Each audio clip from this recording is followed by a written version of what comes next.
It's not what happens to you, but how you react to it that matters. The key is to keep company only with people who uplift you, whose presence calls forth your best. It is impossible for a man to learn what he thinks he already knows. A ship should not ride on a single anchor, nor life on a single hope. The flourishing life cannot be achieved until we moderate our desires and see how superficial and fleeting they are. Circumstances don't make the man, they only reveal him to himself. Freedom is the only worthy goal in life. It is won by disregarding things that lie beyond our control. Small-minded people blame others. Average people blame themselves. The wise see all blame as foolishness. Caretake this moment. Immerse yourself in its particulars. Respond to this person, this challenge, this deed. Quit evasions. Stop giving yourself needless trouble. It is time to really live, to fully inhabit the situation you happen to be in now. Don't seek to have events happen as you wish, but wish them to happen as they do happen, and all will be well with you. Although we can't control which roles are assigned to us, it must be our business to act our given role as best we possibly can and to refrain from complaining about it. Wherever you find yourself and in whatever circumstances, give an impeccable performance. Remember, it is not enough to be hit or insulted to be harmed. You must believe that you are being harmed. If someone succeeds in provoking you, realize that your mind is complicit in the provocation. Which is why it is essential that we not respond impulsively to impressions. Take a moment before reacting, and you will find it easier to maintain control. Do not try to seem wise to others. If evil be said of thee, and if it be true, correct thyself. If it be a lie, laugh at it. Wealth consists not in having great possessions, but in having few wants. He is a wise man who does not grieve for the things which he has not, but rejoices for those which he has.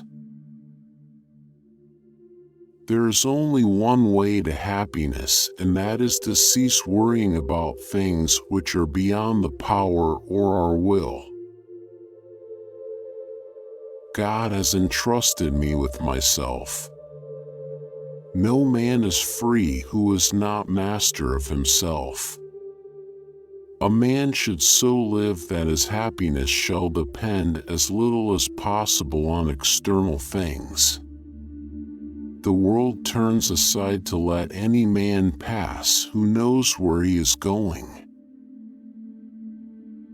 Seek not the good in external things, seek it in yourselves.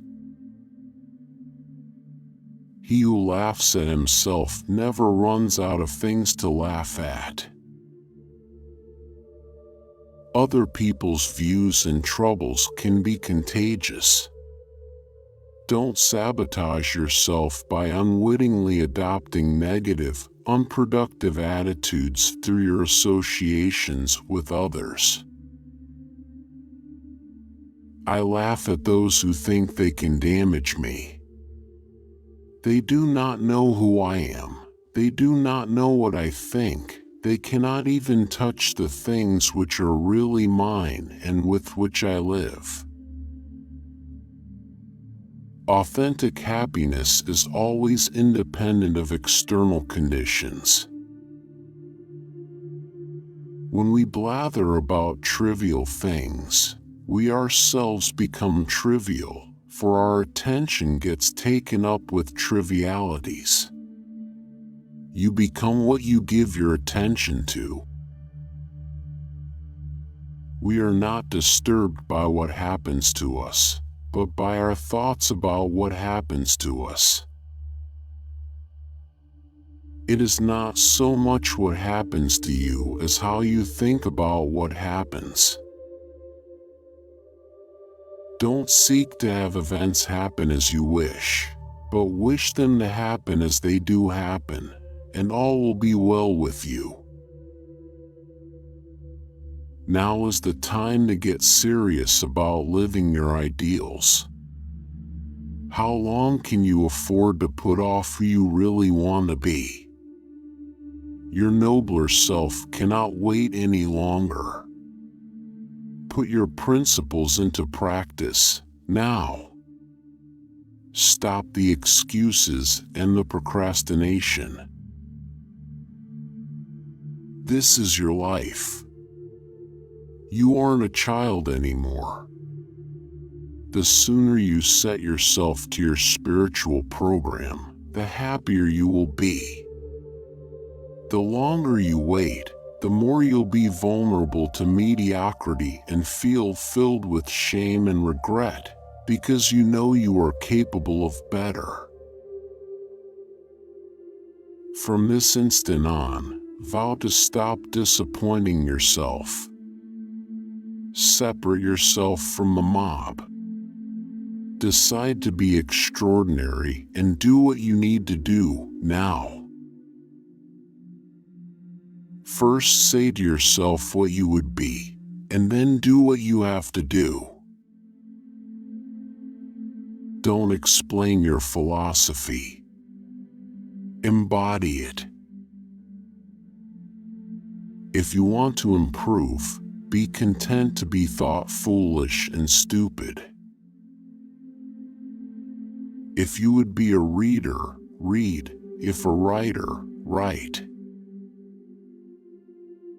When your thoughts, words, and deeds form a seamless fabric, you streamline your efforts and thus eliminate worry and dread. It's time to stop being vague. If you wish to be an extraordinary person, if you wish to be wise, then you should explicitly identify the kind of person you aspire to become. Getting distracted by trifles is the easiest thing in the world. Focus on your main duty. The greater the difficulty, the more glory in surmounting it. Skillful pilots gain their reputation from storms and tempests.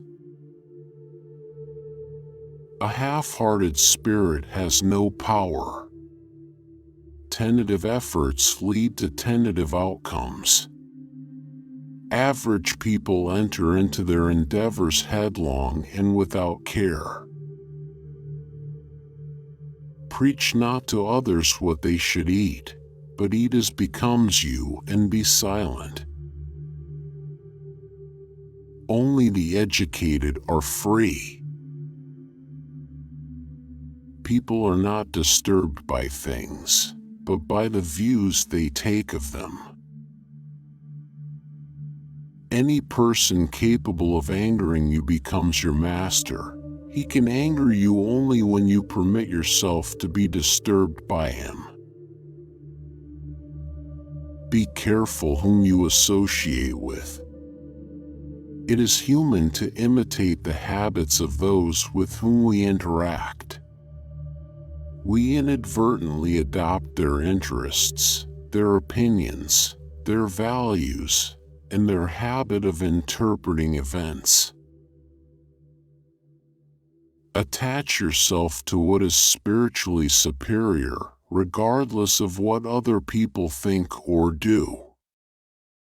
Hold to your true aspirations no matter what is going on around you. No man is free who is not master of himself. To accuse others for one's own misfortune is a sign of want of education. To accuse oneself shows that one's education has begun. To accuse neither oneself nor others shows that one's education is complete. First learn the meaning of what you say, and then speak. Man is not worried by real problems so much as by his imagined anxieties about real problems. Don't just say you have read books. Show that through them you have learned to think better, to be a more discriminating and reflective person.